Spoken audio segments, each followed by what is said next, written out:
Salut tout le monde, bienvenue sur la chaîne. Avant de commencer, n'oublie pas de liker cette vidéo si tu veux soutenir le contenu et surtout abonne-toi et active la cloche pour ne rien rater des prochaines vidéos. L'Algérie, puissance régionale d'Afrique du Nord, est souvent considérée comme un pilier du continent. Riche de son passé révolutionnaire, de ses ressources naturelles colossales et de son positionnement stratégique, elle a toujours eu pour ambition de jouer un rôle stabilisateur en Afrique. Mais depuis quelques années, une série d'événements est venue bouleverser cet équilibre. Les relations avec certains pays voisins, en particulier le Mali, le Niger et le Burkina Faso, se sont progressivement tendues. Entre incompréhension diplomatique, rivalité sécuritaire et divergence de trajectoire politique, la situation est devenue un véritable casse-tête régional. Pourtant, malgré la montée des tensions, l'Algérie ne cesse de réaffirmer sa volonté de dialogue, de coopération et de paix. Ce positionnement de principe, souvent incompris, mérite aujourd'hui d'être éclairé. Engagement historique de l'Algérie envers l'Afrique. Dès son indépendance en 1962, l'Algérie s'est engagée à soutenir les luttes d'émancipation à travers l'Afrique. Son rôle fut loin d'être symbolique, elle a accueilli des dizaines de leaders révolutionnaires, hébergé des mouvements armés, et fourni un soutien militaire et logistique aux combattants de la liberté. La capitale Alger, surnommée alors « la Mecque des révolutionnaires », est devenue un carrefour incontournable de la solidarité panafricaine. De la Guinée-Bissau à l'Angola, en passant par la Namibie et l'Afrique du Sud, l'Algérie a mis son expérience de la lutte armée au service des peuples en quête d'autodétermination. Cette posture n'était pas que géopolitique. Elle répondait à une conviction profonde, celle d'un destin africain partagé, libéré de toute domination coloniale. Aujourd'hui encore, cet héritage pèse lourd dans l'imaginaire africain et confère à l'Algérie une légitimité historique que peu de pays peuvent revendiquer. La diplomatie algérienne est l'un des leviers majeurs de son influence en Afrique. Soucieuse de préserver la souveraineté des États et la stabilité régionale, l'Algérie s'est impliquée dans de nombreuses médiations. Au Mali, c'est à Alger que se sont tenues les longues négociations qui ont abouti à l'accord de paix de 2015. Malgré les obstacles, ce texte reste la pierre angulaire du processus de réconciliation. En Libye, l'Algérie milite contre toute intervention étrangère et prône une solution politique inclusive entre Libyens. Son credo est clair, pas d'ingérence, pas de solution imposée de l'extérieur. L'Algérie agit aussi à travers le Comité d'état-major opérationnel conjoint CEMOC, avec le Mali, le Niger et la Mauritanie, pour coordonner la lutte antiterroriste au Sahel. Même discrète dans les médias, sa diplomatie active est respectée, notamment pour sa constance et sa fidélité à des principes panafricanistes. Ces dernières années, les relations entre l'Algérie et ses voisins sahéliens se sont sérieusement dégradées. Au Mali, l'arrivée de la junte militaire dirigée par Assimi Goïta a changé les priorités diplomatiques. Très vite, le gouvernement malien a reproché à l'Algérie d'abriter certains opposants touaregs ou de ne pas assez condamner les groupes armés du Nord. Au Niger, après le coup d'État de juillet 2023, les nouvelles autorités ont aussi montré de la méfiance à l'égard d'Alger, refusant son offre de médiation avec la CEDEAO. Quant au Burkina Faso, dirigé par le capitaine Ibrahim Traoré, il reste sur la réserve, préférant renforcer ses liens avec Moscou ou Ouagadougou.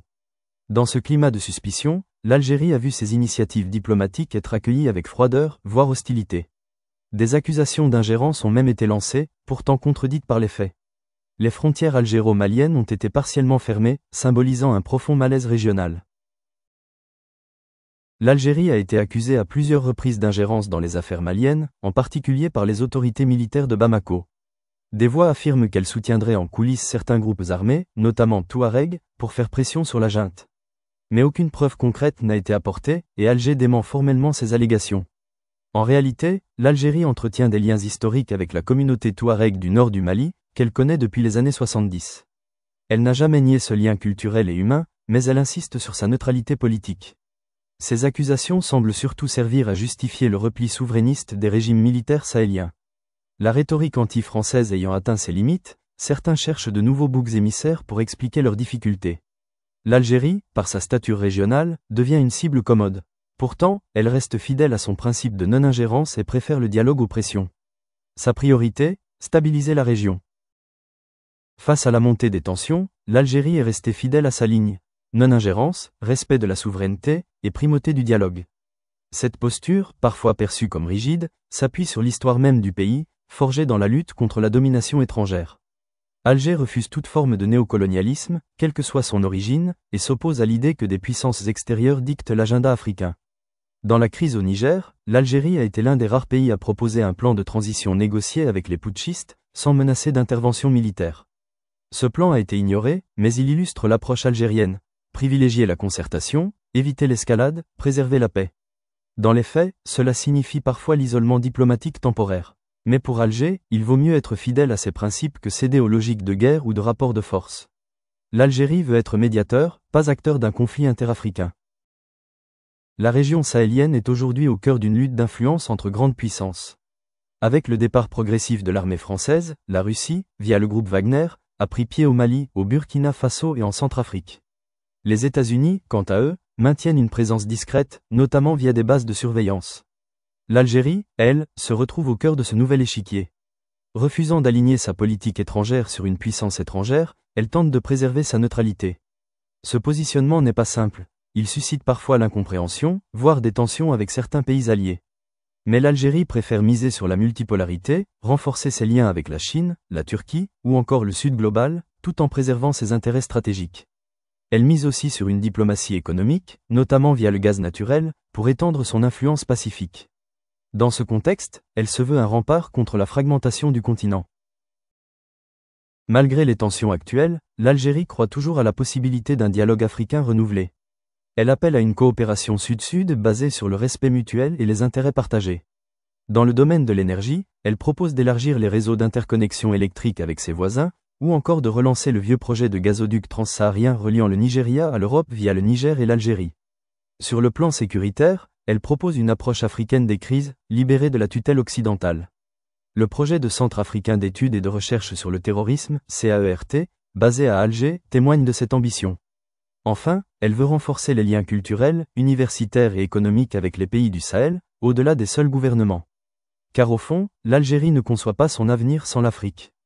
Elle reste convaincue qu'un destin commun est possible, à condition de faire tomber les murs de la méfiance. Ces derniers mois, l'Algérie a aussi dû faire face à de nombreuses campagnes de dénigrement. Sur les réseaux sociaux comme dans certains médias régionaux, on l'accuse tour à tour d'arrogance, de néocolonialisme ou d'abandon de ses alliés. Des récits parfois instrumentalisés par des régimes soucieux de détourner l'attention de leurs propres échecs. L'Algérie a choisi de répondre avec retenue, en misant sur les faits, les bilatérales discrètes et les gestes de solidarité concrets. Elle a continué à envoyer de l'aide humanitaire au Niger, à proposer ses bons offices au Mali, et à maintenir le dialogue avec le Burkina Faso. Son message est clair, elle refuse de tomber dans les provocations ou les surenchères. Elle parie sur le temps long, sur la mémoire partagée et sur la raison. Et surtout, elle n'oublie pas que les peuples africains savent distinguer l'image projetée par la propagande, de la réalité vécue sur le terrain. L'Algérie traverse une phase délicate dans ses relations avec le continent africain. Les crises actuelles, les malentendus diplomatiques et les rivalités géopolitiques ne doivent pas faire oublier son engagement sincère pour une Afrique souveraine et solidaire. Son passé plaide pour elle. Son avenir dépendra de sa capacité à maintenir le cap dans la tempête. Face à la montée des régimes autoritaires, à l'instabilité chronique du Sahel, et aux appétits des puissances étrangères, l'Algérie veut rester un facteur de paix. Cela demande du courage, de la patience, et parfois même de l'isolement. Mais c'est le prix à payer pour préserver une diplomatie indépendante, respectueuse des peuples et fidèle aux principes. Dans un monde incertain, l'Algérie choisit la constance. Et cela, malgré les obstacles, reste sa plus grande force. Merci d'avoir suivi cette analyse jusqu'au bout. Si vous avez apprécié ce contenu, n'oubliez pas de liker la vidéo, de vous abonner à la chaîne et d'activer la cloche pour ne rien manquer de l'actualité géopolitique. À très bientôt sur Actu Flash, votre rendez-vous pour comprendre le monde autrement.